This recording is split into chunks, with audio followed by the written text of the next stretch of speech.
सलाम, नमस्ते, सत श्री अकाल। मैं हूं रज़ा और आप देख रहे हैं रज़ाग्राफी का गाज़ा वॉर अपडेट। दोस्तों, जैसा आपको पता है कि इज़राइल राज़ी था कि भैया आप जो है तुर्की हो या कतर हो, बॉर्डर पर उनको आप भेज दीजिए। फिर बीच में इज़राइल नाराज़ हो गया, उसने कह दिया कि तुर्की नहीं चाहिए भैया हमें अपने बॉर्डर पर गाज़ा के अंदर।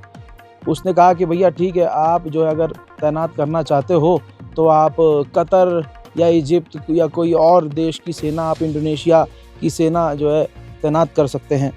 अब असली बात सामने आई है कि परेशानी किसे है। हज़रात मोहतरम, परेशानी इज़राइल को बाद में जो गद्दार ग्रुप है गाज़ा के अंदर, जो गद्दार ग्रुप है जो हमास को मार रहा है और इज़राइल के लिए काम कर रहा है, जो फ़िलिस्तीनियों को कत्ल कर रहा है, उनको दिक्कत है। उन्होंने कहा है कि हमें नामंजूर है, क्योंकि अगर कतर की फ़ौज बॉर्डर पे भी आ गई और उसके साथ तुर्की की फ़ौज अगर गाज़ा के करीब आ गई तो इससे हमें परेशानी होगी। हमें मतलब इज़राइल को ही ना। जो बात इज़राइल के दिमाग में नहीं आ रही है वो अब ये जो इज़राइल के पालतू हैं और फ़िलिस्तीन के गद्दार ग्रुप हैं वो इज़राइल के दिमाग में डाल रहे हैं।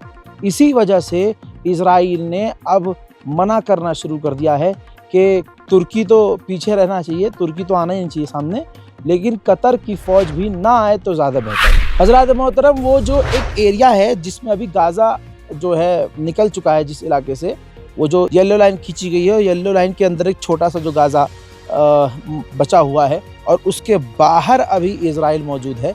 बता दूँ, एक्सपर्ट कह रहे हैं कि इज़राइल का इरादा नहीं है कि उस इलाके से भी, यानी जो जैसे ये बॉर्डर है, फॉर एग्जांपल ये बॉर्डर है, ये बॉर्डर लाइन है ना, अब गाज़ा जो है इसके अंदर का आज़ाद कर दिया इज़राइल ने, यहाँ से निकल गया।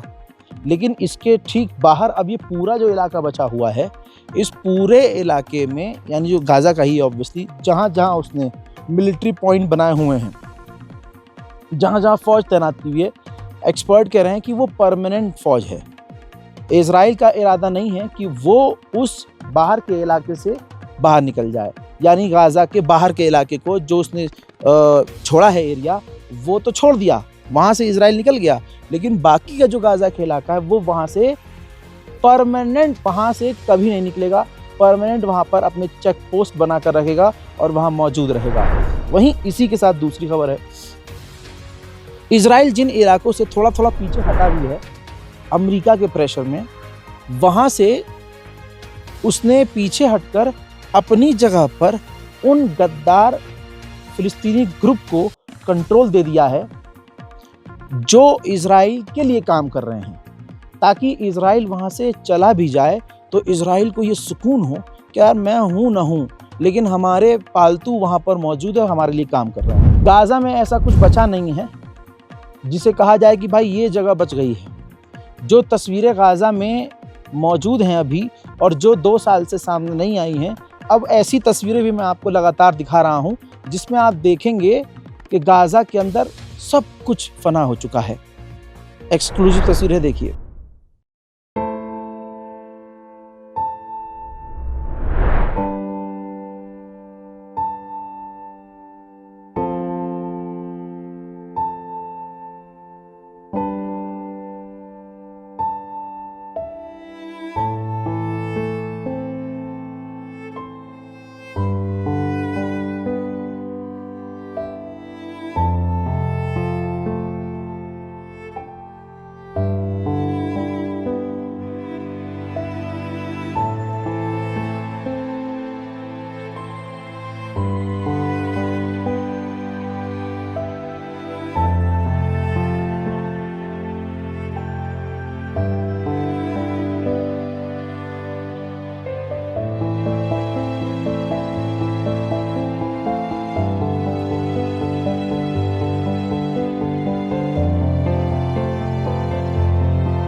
आप सब इस बात के गवाह हैं। मैं डे 1 से कह रहा हूं 2 साल से ऊपर हो चुका है कि नेतन्याहू इस पूरे आतंकी हमले के पीछे होगा।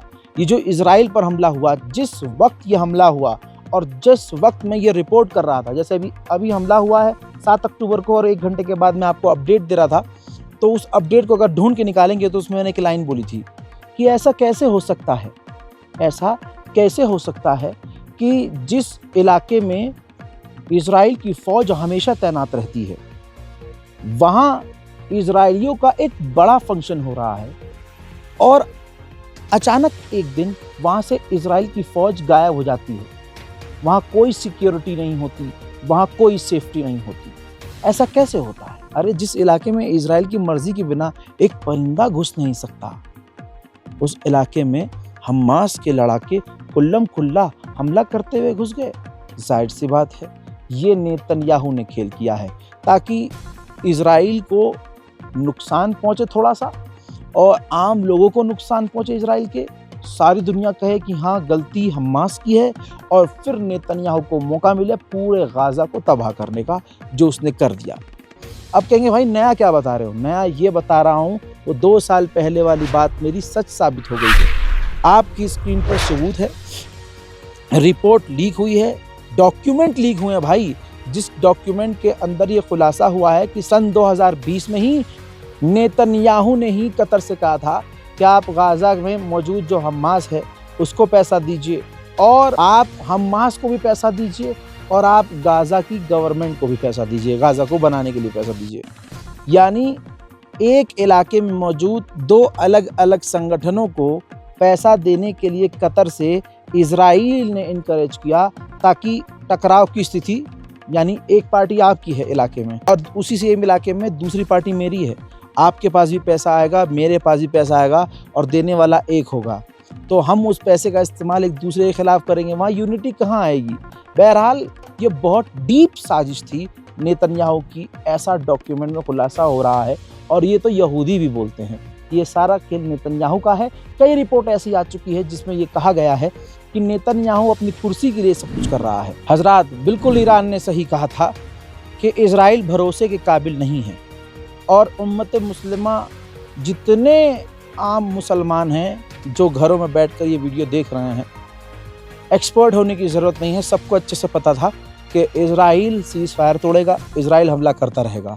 हजरात, खान यूनिस के अंदर इजराइल ने 2 एयर स्ट्राइक की, हवाई हमले, जिसमें गाज़ा के कई लोगों के मारे जाने की खबर आ रही है और कई बुरी तरह से घायल हैं। उधर इजराइल के डिफेंस मिनिस्टर ने कहा है कि हम अभी डोनाल्ड ट्रंप प्रशासन से बात कर रहे हैं गाज़ा के अंदर जो टनल्स बचे हुए हैं उनको तबाह करने के लिए।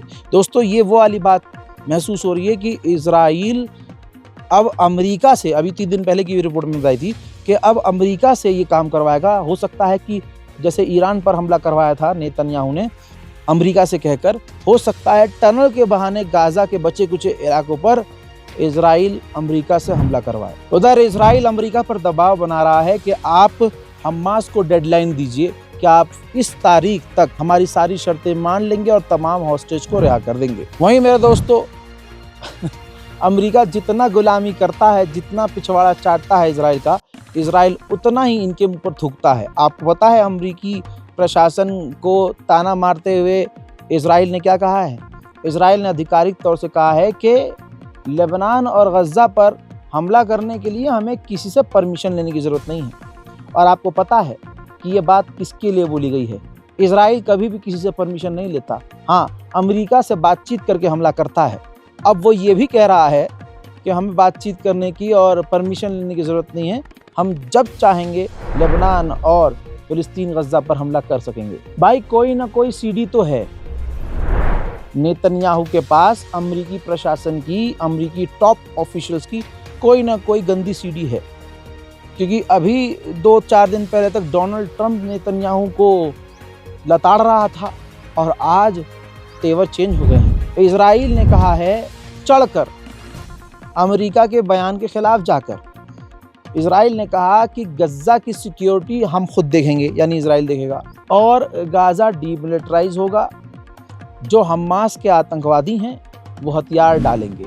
उधर नेतन्याहू का बयान, नेतन्याहू को अचानक से ये ताकत मिल गई है, डोनाल्ड ट्रंप यानी आपको याद होगा कल तक नेतन्याहू पर चढ़ रहा था, अब कहानी है नेतन्याहू अमेरिका के तमाम बयानों पर मूत रहा है। नेतन्याहू ने कहा कि हमारे पास वीटो पावर है, ये हम फाइनल फैसला करेंगे कि गाजा के अंदर किस देश की फौज जाएगी और किस देश की नहीं जाएगी। इजराइल की आतंकी आईडीएफ के जो चीफ हैं उसने आदेश दिया है कि सीज फायर होने के बावजूद इजराइल की फौज गाजा के अंदर मकानों को, फिलिस्तीनी मकानों को तोड़ती रहे। आप सोच नहीं सकते कि इजराइल ने एक देश को डस्टबिन बना दिया है, कूड़ेदान बना दिया है। इजराइल अपने इलाके में और वेस्ट बैंक में जो भी मकान बना रहा है, तोड़फोड़ कर रहा है, जो मलबा निकल रहा है, कूड़ा कबाड़ा निकल रहा है, उन सबको इकट्ठा करके इजराइल गाजा के अंदर फेंक कर आ रहा है। इजराइल जैसा, इजराइल के साथी भी वैसे।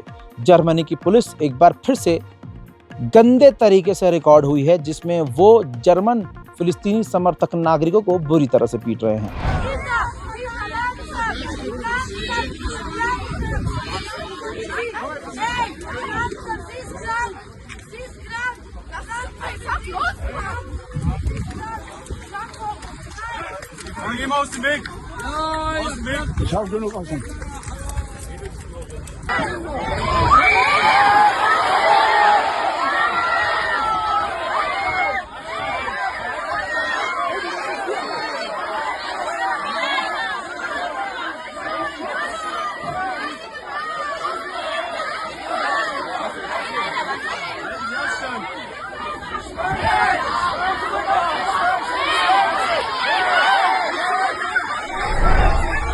यूरोविजन एक यूरोप का कंपटीशन है, खेल प्रणाली है, उसमें मांग की जा रही है कि इजराइल को बैन किया जाए। तो ऑस्ट्रिया इजराइल के बचाव में आया है, कहा है कि अगर यूरोविजन में इजराइल को बैन किया तो अच्छा नहीं होगा।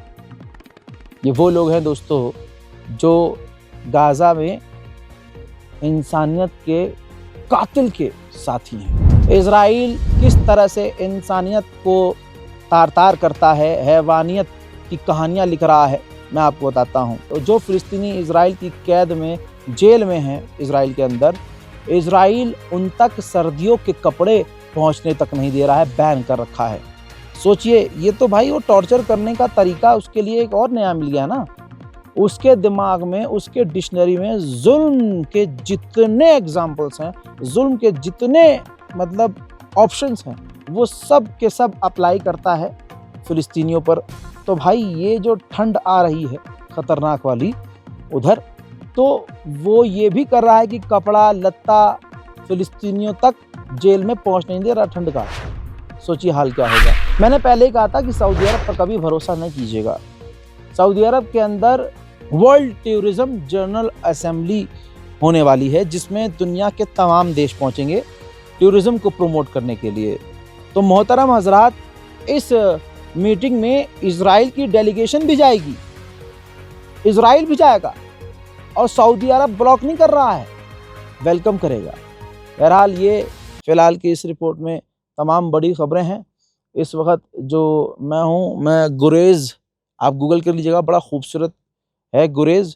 गुरेज़ के इलाके में हूँ, गुरेज़ के गांव में हूँ कश्मीर में। मेरे पीछे आप ये देख सकते हैं, बहुत लंबा ये ऐसे नदी आ रही है, बहुत लंबी, चारों तरफ पहाड़ है, चारों तरफ पहाड़ है। मैं एक बार, जो लोग देखना चाहते हैं, जो मुझसे कह रहा था भाई दिखाइएगा, तो ये देखिए, अगर आप ये देखें चारों तरफ, ये देखिए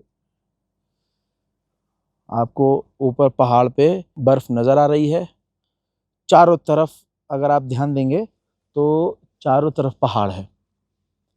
पीछे सूरज निकलना शुरू हुआ है, अभी सूरज निकला नहीं है, सूरज निकलना शुरू हुआ है। बड़ा खूबसूरत व्यू है। और ये देखिए चारों तरफ पहाड़ ही पहाड़ हैं। सूरज जब निकला है तो ये देखिए, सिर्फ इस दो पहाड़ियों पर सूरज की अभी रोशनी पड़ रही है।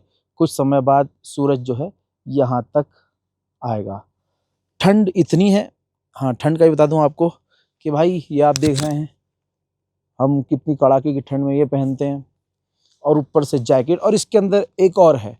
और उसके बाद जो है मैंने नीचे जो है जीन्स पहनी हुई है और बूट पहने हुए हैं, और ख़तरनाक ठंड है। आप लोगों से गुजारिश है कि इस रिपोर्ट को शेयर कीजिएगा और दुआओं में याद रखिएगा। जय हिंद।